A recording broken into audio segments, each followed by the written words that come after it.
अस्सलाम वालेकुम जी स्टूडेंट्स, क्या हाल है आपके? हमारे साथ प्रोफेसर मियां इमरान साहब मौजूद हैं। Sir welcome. Thank you sir. अच्छा, आपके लिए जनाब एक बहुत बड़ी खुशखबरी है कि higher education department government of Punjab ने लेक्चरर की जो असामियां हैं कुछ 691 डिफरेंट डिपार्टमेंट्स के अंदर वो अनाउंस किए, मतलब डिफरेंट जो सब्जेक्ट्स हैं उसका ब्रेकअप तो हम इस वीडियो के अंदर देंगे सारे का सारा कि किस किस सब्जेक्ट में दी हैं, उसका एलिजिबिलिटी क्राइटेरिया क्या है, और फिर कुछ लोग उसमें कंफ्यूज हो रहे हैं कि इंस्ट्रक्टर वर्सेस लेक्चरर क्या होता है, उसका डिफरेंस क्या है, वो भी हम डिस्कस करेंगे।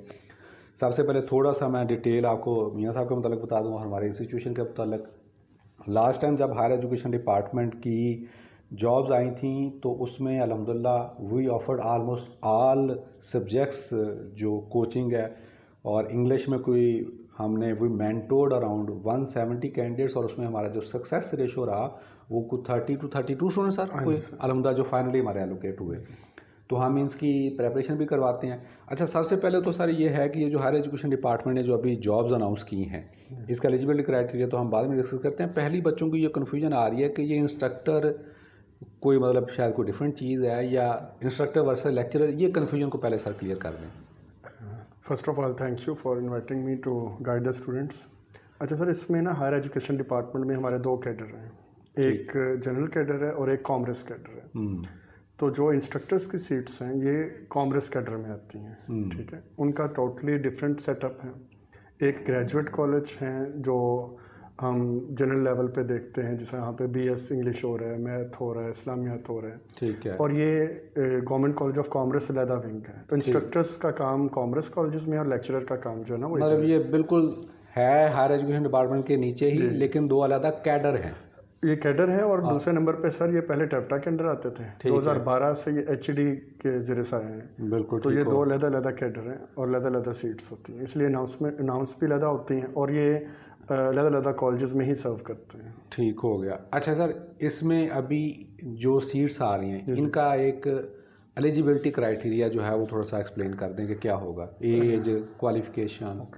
सर इसमें ये है कि अभी रिक्वेजिशन भेजी है आप इन्होंने सेक्रेटरी पीपीएससी को।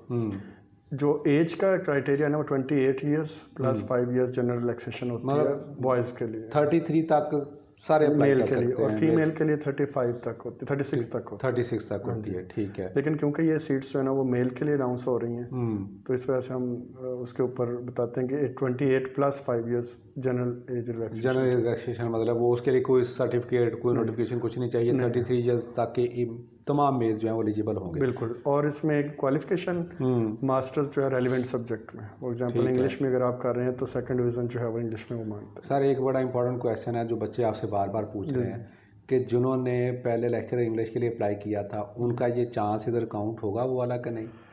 सर क्योंकि कैडर ही डिफरेंट है, ठीक है। दोनों डिपार्टमेंट्स नो डाउट एचडी के अंडर आते हैं, लेकिन कॉमर्स कॉलेज की जो प्रमोशन का क्राइटेरिया है या प्रमोशन का प्रोसेस है वो अलग है, ठीक है। जैसे हमारे यहाँ lecturer, AP, assistant professor, associate professor और प्रोफेसर होते हैं, वैसे वहाँ पे instructors, senior instructors, chief instructor, इस तरीके से उनकी प्रमोशन बोर्ड भी अलग बैठता है। ठीक हो गया, ठीक है। और उनका सारा सिस्टम ही अलग है, मतलब इस वजह से क्योंकि सीट्स क्योंकि अलग है, कैडर अलग है, नोमेनक्लेचर भी अलग है, इसलिए वो वाला जो चांस है वो कौन नहीं होगा, ये अलग से चांस, मतलब जिसके वो 2-3 चांस एग्जॉस्ट भी हो चुके हैं वो यहाँ पे अप्लाई कर सकता है।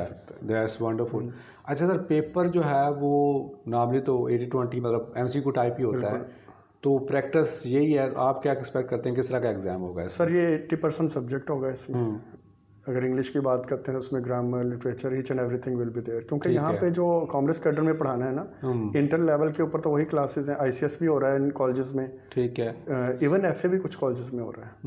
उसके अलावा बीएस भी हो रहा है, बीबीए हो रहा है, ठीक हो गया। तो वो सारे सब्जेक्ट्स के जो हैं वो तो सेम सारे यहाँ भी रिक्वायर्ड हैं।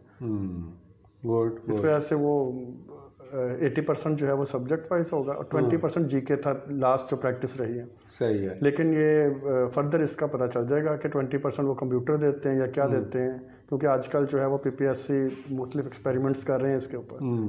तो यहाँ पे मेरे ख्याल में 80% इसका सब्जेक्ट होगा और 20% जो है वो, और मे भी हो सकता है कि 100% ही सब्जेक्ट हो। Good it depends on. चलें, दैट्स गुड। अच्छा, प्रोबेबल जो है कि क्योंकि 691 को करीब सीट्स अनाउंस हुई हैं, तो प्रोबेबल कब तक आपको लगता है कि पीपीएससी इसकी अनाउंसमेंट कर देगा? क्योंकि डिपार्टमेंट ने तो requisition Punjab public service commission को भेज दी हुई है। सर नॉर्मली पिछली दफ़ा भी जब रिक्विजिशन गई थी ना, उसके कोई 1-2 मंथ्स के अंदर अंदर 1 और 2 मंथ्स के अंदर अंदर हो गया था। तो ये भी अक्टूबर में गई है, तो वी कैन एक्सपेक्ट के नवंबर दिसंबर में ऐड आ जाएगा इसका। नवंबर में मोस्ट प्रोबेबली या मैक्सिमम दिसंबर में ऐड आ जाएगा। और लास्ट टाइम जब वो ऐड आया था उसके कितने ऐसे बाद पेपर हो गए थे? पेपर मुझे याद है कि हमने 6 वीक्स का जो है ना वो दिया था प्लान ना बच्चों को। ठीक है। तो 10 वीक्स के बाद पेपर हो गया था। मतलब इसको हम कह सकते हैं कि 2.5 से 3 महीने, ये भी शायद ज़्यादा हो, 2-2.5 माह। क्योंकि ये पीपीएससी का ट्रेंड यही है कि वो एडवर्टीजमेंट के बाद with in 2 to 3 months paper FPSC time लेता है, पीपीएससी टाइम नहीं लेता। मतलब इसमें बच्चों को प्रेपरेशन का टाइम कम मिलेगा। मैं ये सिर्फ बच्चों को समझाना चाह रहा हूँ यहाँ पे कि आप इस चीज़ का वेट ना करें जी ऐड आ रही है और जनाब अभी बहुत टाइम मिलेगा। तो जो तैयारी करना चाह रहे हैं वो अभी से थोड़ा बहुत अभी से वो स्टार्ट करें। कम से कम अपनी बुक्स को, चीज़ों को थोड़ा रिवाइज करना शुरू कर दें। अच्छा सर, कोई ऐसी चीज़ जो आप समझते हो कि अच्छा एक चीज़ सर सॉरी हमने जो इसमें जनाब सब्जेक्ट्स का थोड़ा ब्रेकअप आपको बताते हैं कौन कौन से सब्जेक्ट्स की सीटें आ रही हैं। उर्दू है कोई 120 सीट्स हैं, इंग्लिश है 100 सीट्स हैं, इंस्ट्रक्टर की इस्लामियात की 60, इसी तरह कॉमर्स की 60, इंग्लिश शॉर्ट हैंड की 25 हैं, फिर उसके इकोनॉमिक्स की 40 हैं, कंप्यूटर साइंस की 40 हैं, अकाउंटिंग की 43 हैं, मैथ्स की 45 हैं, स्टैट्स की 20 हैं। तो ये it is a long list और it's a wonderful opportunity. Grade 17 की जॉब है, सीनियर इंस्ट्रक्टर की ग्रेड 18 की जॉब्स हैं और एक रिस्पेक्टेबल, आपको पता है कि गवर्नमेंट कॉलेजेस के अंदर बहुत ज़्यादा टॉयल भी नहीं होती है आपको और आप एक अच्छी आपको अर्निंग भी मिलती है और आप अपने होम स्टेशन पे पोस्टिंग भी आपको मिल सकती है। तो सर कोई चीज़ जो आप ऐड करना चाहें इसमें? वही स्केल का ही था, वो हमारा स्किप हो गया था। तो ये लेक्चरर और इंस्ट्रक्टर का स्केल सेम है, वो 17 है और वो पे जो है ना वो सेम है और जॉब नेचर भी सेम है। बस वो ये है कि कॉमर्स कॉलेजेस में होते हैं, वो जनरल कैडर में होते हैं, बस इतना से। सर थैंक्स अबंडल, ठीक है ना, आपने टाइम निकाला, ठीक है। तो हम बच्चों को जो भी आपके कोई क्वेश्चन हैं वो कमेंट्स में लिख सकते हैं। हम इसके बाद कुछ छोटी छोटी शॉर्ट वीडियोस भी आपके साथ शेयर करते रहेंगे आपके कमेंट्स के ऊपर कि जो क्वेश्चंस आपको अगर लगता है कि जनाब ये क्वेश्चन एड्रेस होना चाहिए उसके मतलब हम आपको बताते रहेंगे। Thanks for watching. अल्लाह हाफिज़।